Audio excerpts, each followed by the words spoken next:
तो जय हिंद गाइस। तो एक और फंगस को वेलकम करते हैं जिसका नाम है येलो फंगस। हमने ब्लैक फंगस, उसके बाद व्हाइट फंगस आया और उसके बाद येलो फंगस भी जो है वो देखने को मिल रहा है। देखिए यहाँ पे घबराने की कोई चीज नहीं है। सबसे पहली बात ये समझ लीजिए कि प्रॉपर नॉलेज होना बहुत जरूरी है। घबराने से कुछ नहीं होगा। अगर आपके पास इसका नॉलेज होगा और प्रॉपर टाइम पे अगर आप ट्रीटमेंट लोगे तो जो है वो क्योर होने के चांसेस जो है वो बहुत ज्यादा बढ़ जाते हैं। अब देखिए जो कोविड से रिकवर हुए पेशेंट है उनमें जो है वो ये सबसे फंगल जो इन्फेक्शन है वो सबसे ज्यादा देखने को मिल रहा है, चाहे वो ब्लैक हो, व्हाइट हो या फिर येलो है।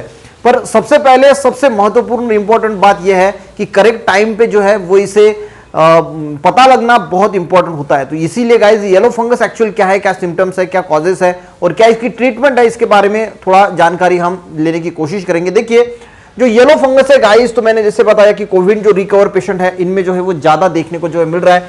अभी एक ही केस हुआ है दिल्ली के जो एनसीआर गाजियाबाद है वहां पे जो है वो येलो फंगस का जो है वो केस मिला और ये क्यूरेबल है, यानी डरने की ज्यादा जरूरत है नहीं।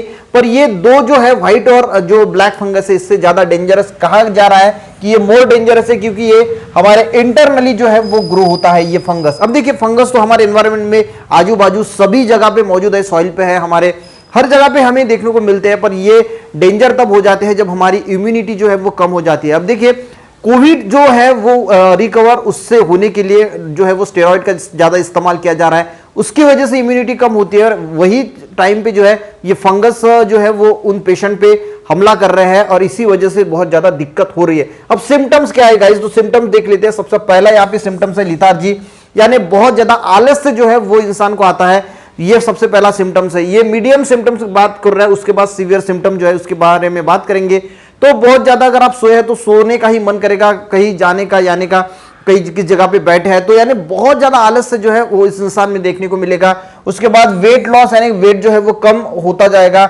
लो एपिटाइट यानी भूख नहीं लगेगी, खाने की जो है वो इच्छा नहीं होगी। ये तो मीडियम रेंज के हो गए। कुछ सीवियर जो सिम्टम्स है वो देख लेते हैं। इसमें कहा गया है कि सनकीन आइज, यानी देखिए आग जो होती है वो अंदर चली जाती है, नीचा वाला हिस्सा जो है अंदर की तरफ जाता है, तो उसमें जो है वो फॉर्मेशन एंड लीकेज ऑफ पस भी फॉर्म हो सकता है और वो आंखों से बाहर भी जो है वो फस आपको देखने को मिल सकता है। तो ये भी एक सिम्टम्स है। अगर ये देखने को मिले तो ऐसा हो सकता है कि ये जो है वो येलो फंगस का इन्फेक्शन है। इसी के साथ येलो फंगस क्या करता है, जो अगर कोई वाउंड्स है यानी कोई जख्म है तो वो अच्छी नहीं हील नहीं होने देता, अच्छी नहीं होने देता।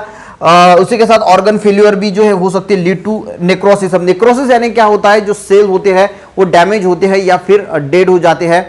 तो जो सेल है बॉडी के अगर वो डेड या डैमेज होने लगेंगे तो ये बहुत ज्यादा दिक्कत की बात होती है। तो ये कुछ सिम्टम्स है गाइस जो ये येलो फंगस में देखने को मिलते हैं। अब एक्सरे और सीटी स्कैन से जो है वो हम पता लगा सकते हैं इस येलो फंगस का, क्योंकि ये इंटरनली होता है। अगर बाहर अगर कहीं है तो वो पार्ट जो है उससे भी हम पता लगा सकते हैं कि येलो फंगस है कि नहीं है। अब कॉजेस क्या है, ये क्यों होता है। देखिए जब हम कोविड से रिकवर हो गए और घर पे आए तो बहुत ज्यादा हाइजीनिक कंडीशन जो है वो बहुत ज्यादा इंपॉर्टेंस लगती है, क्योंकि अभी देख रहे हैं फंगस का इन्फेक्शन बहुत ज्यादा बढ़ रहा है। तो ये बात जरूर ध्यान रखें कि अगर आप कोविड से रिकवर हो चुके हैं तो सबसे पहली बात जो है हाइजीन, पुअर हाइजीन अगर होता है तो ये सबसे मेन कारण बताया जा रहा है येलो फंगस का। इसी के साथ हाई ह्यूमिडिटी, आप जहां रह रहे हैं आपको ह्यूमिडिटी पता होगी, अगर वहां की ह्यूमिडिटी 30 से 40% से ज्यादा है तो ये भी एक रीजन है।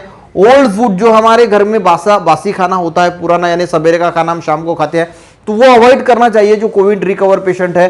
तो इससे भी जो है वो ये फंगस की बीमारी फैलने का बहुत ज्यादा खतरा होता है। मैंने बताया कि इम्यूनिटी लोगों की कम हो जाती है, बाद में स्टेरॉइड दिए जाते हैं, उसके वजह से भी जो है ये भी कारण है जो येलो फंगस जो है वो बढ़ रहा है। जो ऑक्सीजन के सिलेंडर यूज किए जाते हैं वो भी हाइजीन कंडीशन में वहां पे रखे नहीं जाते, और जो वो जब किसी के घर पे जाते हैं हॉस्पिटल में तो उससे भी जो है वो खतरा है येलो फंगस, ब्लैक फंगस, जो व्हाइट फंगस है वो फैलने का। ठीक है, तो यहाँ पे ये बातें ध्यान रखनी है। और ट्रीटमेंट की अगर बात करें तो एंटी फंगल ड्रग जो है वो एम्फोटेरिसिन बी नाम का एक इंजेक्शन है वो दिया जा रहा है, पर इसकी भी अभी शॉर्टेज जो है वो जा रही है क्योंकि जो ब्लैक फंगस के केसेस है वो भी बहुत ज्यादा बढ़ रहे हैं। तो ये गाइस थोड़ी इंफॉर्मेशन जो है वो आपको बताने की कोशिश की इंफॉर्मेशन है। एक ट्रीटमेंट में राइट टाइम भी बहुत इंपॉर्टेंट है। राइट टाइम यानी अगर आप जल्दी से जल्दी इसके सिम्टम्स आपको पता लगते हैं और जल्दी से जल्दी आप जो है इसका डायग्नोसिस करते हैं और पता चलता है कि येलो फंगस है, तो राइट टाइम, समय अगर बीता जाता है, बहुत देर हो जाती है तो फिर जो है वो दिक्कतें बहुत बढ़ती है। तो राइट टाइम भी बहुत ट्रीटमेंट में ज्यादा इंपॉर्टेंस जो है होता है। तो नॉलेज जरूर रखिएगा। नॉलेज अगर है तो हम जो है वो इससे, अगर हमारे पास नॉलेज है तो बहुत सारी चीजें जो है वो हम अवॉइड कर सकते हैं। तो ये बताने की कोशिश की, आई होप अच्छा लगा होगा। मिलते हैं ऐसी किसी नेक्स्ट वीडियो में गाइस, तब तक के लिए जय हिंद।